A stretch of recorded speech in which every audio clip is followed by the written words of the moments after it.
Is it a reckoning or retribution? Can it be both? COVID-19 created myriad miseries and harms: deaths, lockdowns, business closures, Zoom classrooms, curtailment of all manner of social activity, censorship, masking, distancing, and across our society, a deepening estrangement from appointed experts. Also, lives were saved. Families were thus kept whole. Vaccines were found rapidly and distributed efficiently through national collaboration. There were all manner of adaptations. Social safety nets were extended. Such is the tangled tale of COVID: successes and failures, preservation and destruction.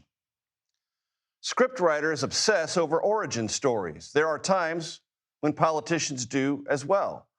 And that's what today ostensibly was about.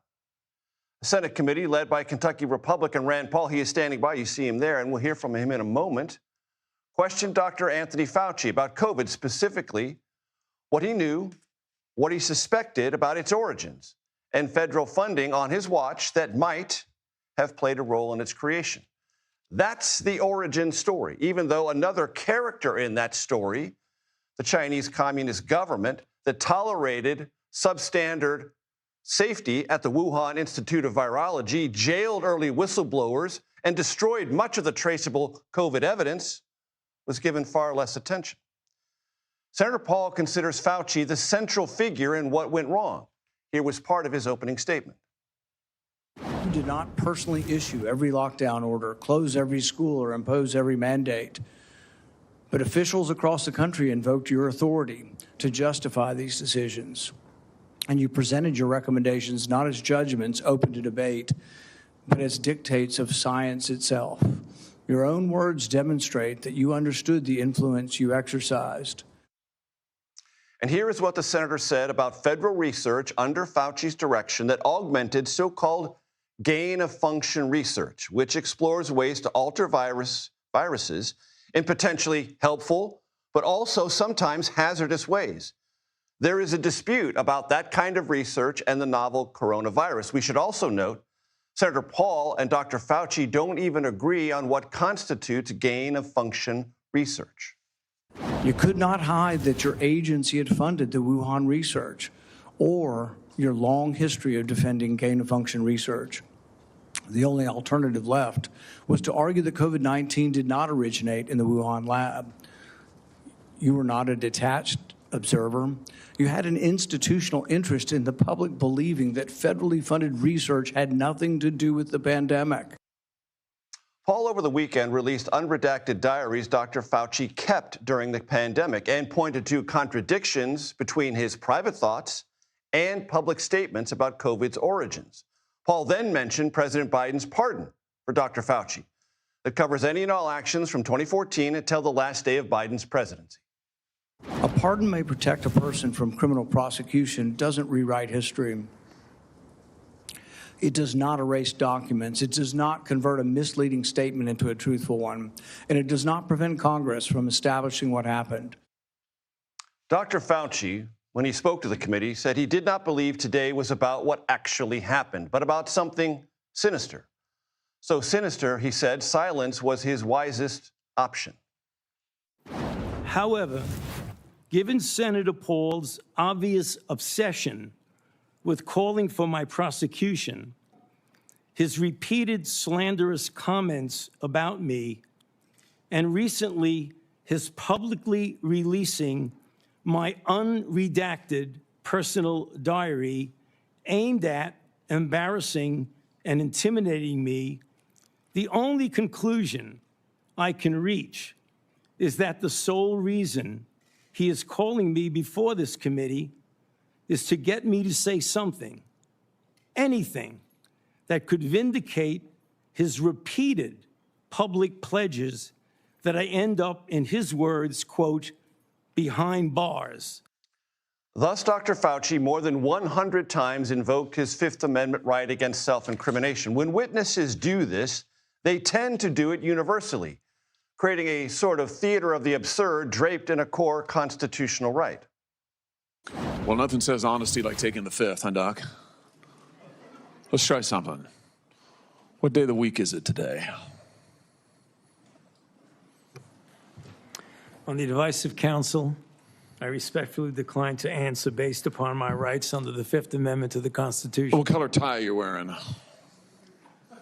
On the advice of counsel, I respectfully decline to answer based upon my rights under the Fifth Amendment to the Constitution. Republicans mocked Dr. Fauci's use of the Fifth Amendment, doubting whether it even applied to someone covered by a pardon. Democrats said this standoff was about something else. Republicans are eager to rebrand you as a villain in order to distract from their own failure to protect Americans from soaring health care costs. They've been rising astronomically in the last couple of years, and from unsafe food, which has caused cyclospora to spread, and resurgent measles as a result of the anti-vaccine policy. This hearing is the culmination of a years-long crusade, which started more than 6 years ago when Dr. Fauci dared to contradict President Trump. The Senate committee has oversight power. Senator Paul said this by way of explaining what happened today may not be the last word on Dr. Fauci. The committee will have to consider, after this hearing, what appropriate action should be taken against you for the failure to testify after being directed to do so. It's against the law to obstruct an investigation of Congress. There will be repercussions to your refusal to testify today. And Senator Paul, I'm happy to say, joins us now. Senator, it's good to have you here. Thanks for having me. What are the repercussions that Dr. Fauci may face? You know, it's against the law to disrupt or obstruct a congressional investigation. There is a charge that can be voted upon called contempt of Congress. It's a resolution. If it passes, it will be sent to the Department of Justice with the recommendation of prosecuting. There is a legal question that attaches to this. Can the Fifth Amendment be taken, or can you ask for the Fifth Amendment protections when you've already been granted immunity through a pardon? I don't think this has ever been truly and fully adjudicated. There aren't that many people with pardons that have come before a congressional committee and refused to testify, so it's a limited number. But I think there are some precedents, but a court ultimately would have to determine, does the Fifth Amendment apply to someone who already has a pardon? The very last question I asked him was very specific to his pardon. Given the years that you were pardoned for, during that period of time, did you destroy records? And he refused to answer that. And I think he is protected completely. All it takes is an honest answer. Even if he has destroyed records, which we believe he did, his assistant had an email that we put forward that said, hey, Dr. Fauci, congratulations, I deleted tons of your emails over the weekend. So we do believe he destroyed records. That's against the law. And I think that he could have answered that honestly, and he wouldn't have had any problem, no criminality because of his pardon. But in choosing not to answer it, I think it is obstruction of Congress, and I think there is a very real chance that he could be prosecuted for that. Is that what you expected him to do today, Senator Paul? And do you believe that therefore re-emphasizes the point you've long made, that there is something disingenuous about Dr. Fauci's engagement with the public on this particular subject? Well, there absolutely is something disingenuous. He's said the opposite privately from publicly. Privately, he found out in January of 2020 that the infection did not start in the wet market from wild animals. The original infection came from people not connected to the wet market. But for 5 years, including on most of the network shows, he has said repeatedly over and over, it came from the wet market. So he said the opposite in public to things he said in private. The virologists that he got together at the end of January in 2020, they all told him it looks like the virus has been manipulated. It has a special cleavage site called a furin cleavage site that doesn't occur in that family of viruses. There is suspicious aspects to this sequence for the virus. And yet publicly, they all circled wagons and a few weeks later produced a paper saying this is not a laboratory construct. Very, very certain language, not conjecture, not possible. They said it was not. About a month later, a group of scientists then said it was all conspiracy theory. I wasn't even involved in the debate. The first year, I was concerned about the virus and what we should do health-wise, but I really wasn't concerned with the origins. But the interesting thing is they circled the wagons, but all along they were still saying privately, oh my goodness, I think this might have come from the lab. Well, they're publicly saying no way. Why? Because they all were involved with funding it. Primarily, Anthony Fauci approved the funding, not only of this, but for a decade before. The most famous gain-of-function experiment is Ron Fauci out of the Netherlands. The NIAID, Fauci's group, funded it, and they took the bird flu, which has about 50% human mortality, but fortunately doesn't infect humans very well and doesn't go human to human. They said, what if we do 8 mutations and make it aerosolized and spread between humans? That is sort of like a Frankenstein experiment, and much of the scientific world came out and said, oh my goodness, the risks of this outweigh the benefits, except for one prominent person, Anthony Fauci, who said, oh no, the knowledge we gain definitely outweighs the benefits here, or outweighs the risk. And he was all in for gain of function, not just with COVID. He was all in with gain of function for a decade. So he does bear responsibility here for perhaps the worst medical decision in our history, and that is to fund dangerous research in a less than safe lab in a totalitarian country, creating respiratory viruses that have increased pathogenicity and increased transmissibility. And what do you say, Senator Paul, when I bring up the fact that the Chinese Communist Party did everything it could in the earliest stages of this to deny the ability for you or anyone else to independently understand what the origins were, or who even were patients 1, 2, and 3? Whistleblowers were jailed. Some died in prison. Early patients died in prison. They destroyed all of the wet market evidence. They shut down the lab. Isn't there any culpability that you're concerned about in that direction? Absolutely. And the earliest sequences of this, we only found out about the sequence. The government of China was refusing to give this. A brave Chinese scientist put it online at 2 in the morning on like January 11th, 2020. So yes, I wrote a book about this and dedicated it to the young ophthalmologist. I'm an ophthalmologist. The young ophthalmologist who died was trying to warn people that the X-ray findings, the CT of the chest, looked suspiciously like SARS from 2003. Meanwhile, the Chinese government was saying, nothing to see here, doesn't go human to human. But in that same vein, Anthony Fauci also tried to say it came from nature, and that's very different than coming from a lab. If it comes from nature, it's typically sluggish. It doesn't go human to human well. That's what happened in 2003. And you know what? Quarantine and other normal things worked. The reason they didn't work for COVID is we believe that the virus was adapted in the lab to be very transmissible. You saw how infectious it was. You could look at somebody 30 feet away and get this thing. It was incredibly infectious, but that's because we believe it was adapted for humans. If you take COVID-19 in February of 2020 and you try to infect a bat, it won't infect bats. We can't find an intermediate animal that was plausible that it even infects. They did an experiment on a supercomputer in Australia. I think it was Oracle supercomputer. They said, which animal does it fit most better? If you do the lock and key of the virus, which cells does it infect most perfectly? Humans. That doesn't sound like an animal virus. That sounds like an animal virus that has been changed into a human virus. So everything points towards humans. So should there be some responsibility for Anthony Fauci, who is an advocate of gain-of-function research, will not tell the truth, and will not admit that it might have happened on his watch at his behest? Just to pick up on what you just said, Senator Paul, because I think it's important. Might have happened. We will never know for certain, will we? The absolute origin? It's all about sort of estimates. Even the scientists who said it came from nature were still privately, even after they wrote a paper saying it didn't come from the lab, were saying, I'm 30%, uncertain that it might have come from the lab. I'm 50% uncertain. But there's a lot of evidence that points towards it. 80,000 animals were tested in the market, and afterwards, none of them had COVID. They checked antibodies for people who handle the animals, the people that are the butchers in the market. In 2003, when they did this, and the Chinese did the testing, in 2003, they found that the animals had positive virus, a variety of the viruses. They also found that the handlers all had antibodies, a much higher rate than the general population. And then they quarantined.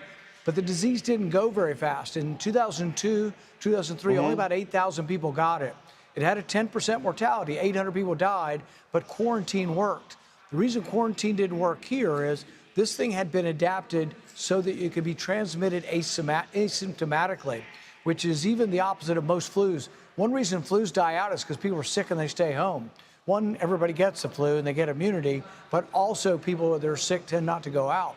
With COVID, people tend not to be sick, and so it continues to spread. We think that happened in a lab, not naturally. Before I let you go, Senator Paul, and I appreciate your time, you've talked in today's hearing, and many Republicans did, about the importance of transparency, accountability, and the public being capable of handling hard information. Today, on his X account, the governor of Kentucky, Andy Beshear, wrote the following. Today, Rand Paul wants to force an 85-year-old Dr. Anthony Fauci to address the American people, but refuses to ask the same of 84-year-old Mitch McConnell. In the spirit of transparency, does the Senate, does the American public need to know more about Senator McConnell's health, his well-being, and when, if ever, he'll be able to capably return to the Senate? I think they're reasonable questions, and people are asking those questions. I think there's been a slowness to reveal his health status, but that's sort of his decision. It's not like he's calling me up and saying, hey, should I release my records? So I think there's been a slowness to release those records, but I think the ultimate decision has been made. He made this decision a year ago not to run for re-election because he is getting older and he has more health problems. So we have had a variety of people miss time, though, and there has been a certain amount of circumspectness. John Fetterman missed months and months, and I was one of those who said, lay off the guy, he's got health problems, let him recover. Senator Lujan was out with a significant stroke for a long time. Mark Kirk was out for nearly a year. Senator Johnson from South Dakota was out for a long time. So I don't know, we're human and we have health problems too. I think it is best to try to reveal, particularly when you miss your job, what's wrong with you and when you'll be back. But sometimes you don't know. For all I know, if there was an important vote, he might be here today. There are many votes that happen, but there hasn't been anything so far where he's been the deciding vote. And look, I'm one who's had many, many political differences with Mitch McConnell, but I think, we ought to treat each other with a little bit of respect. And I would do the same whether he was a Republican or a Democrat. Senator Rand Paul, Kentucky Republican, I appreciate the time, sir. Thank you. Thank you. Joined now by Dr. Deborah Birx, who served as White House coronavirus response coordinator during the Trump administration. Dr. Birx, I'm so glad you're here with us. You heard Senator Rand Paul. You probably watched some of the hearing today. I'd like your takeaways. First and foremost, I have worked with Dr. Fauci for a long time, and I know him as an excellent physician and researcher. Let's set that aside and just say and I think the reason why he's in this position uniquely is because he went through the two administrations that really had to handle COVID. And there are people on the left that disagree how the right handle it, and there are people on the right that disagree how the left handle it. And I think Senator Fetterman, got it the most right for all of us. He said, as lieutenant governor, I'm constantly asking myself, did I get the balance right between saving lives and preserving people's livelihoods? And that is a very deep question. And I think what you heard today is still persistent anger over that question not being answered adequately for most Americans. And that's why if we're in public health, we've got to get to that answer. And we have to have a better way forward than this. And Dr. Birx, are we going to get to that answer by constantly relitigating whether or not this was animal-born or lab-born? Well, the reason that is important is we do need additional guardrails, because what we've really worked on the issues of molecular insertions and molecular changes, but you can get to the same place, it takes longer, by serially passaging animal viruses in human cell lines. And that's not ever specifically covered in this gain-of-function research. And so we all know that there have been lab accidents. I have seen them myself. And we want to protect the laboratory workers, and we want to protect the community that surrounds that lab. And so there does need to be really additional policy around these issues. And I'm hoping that going forward, we really look at these and have good policies that protect the lab workers, that protect the American public, and really get us ready with trust with the American people. Because right now, if we had a problem, we'd split down Democratic and Republican lines. And I can tell you, there's no county that's one way or the other. And so everybody's at risk in those counties. It was said today many times by Republicans, or implied rather, that Dr. Fauci was a villain or a monster or someone who had some reckoning to come to because of all the mistakes he made and he foisted on the American public. I'd like your evaluation of that line of criticism. I think all of us need to be quite honest with ourselves about how not only the information evolved, but the needs for the relevant, what we call countermeasures, should have also evolved. What do I mean by that? When this first hit, we didn't have enough testing out there. We couldn't stop the spread in any way. Hospitals were being overrun. We didn't have a supply chain that matched the need. And so the first part and the few months were a crisis.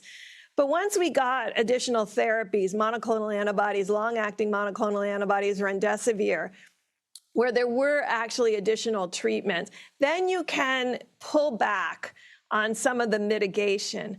But because it was an election year, there were states that persisted in their very tight mitigations, and others that showed us a way that you could open K through 12 and higher ed. And I saw it myself. If you gave higher ed tests, they really prevented spread. And so we should have a dialogue about how are we going to do this next time? How are we going to prevent spread? How do we keep K through 12 open? How do we keep higher ed open? How do we keep businesses open?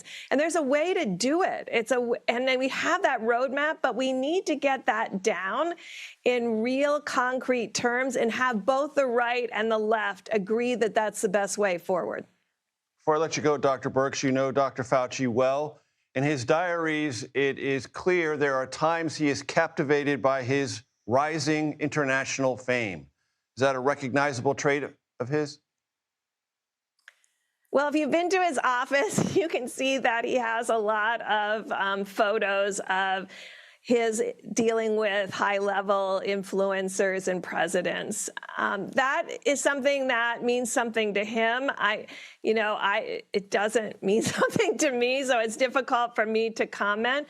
But I don't think that clouded his judgment on what he was trying to do for the American people.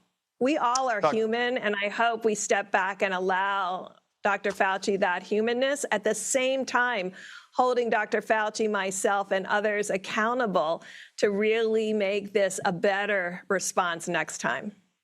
Dr. Deborah Birx, I appreciate your time very much. Thank you. Thank you.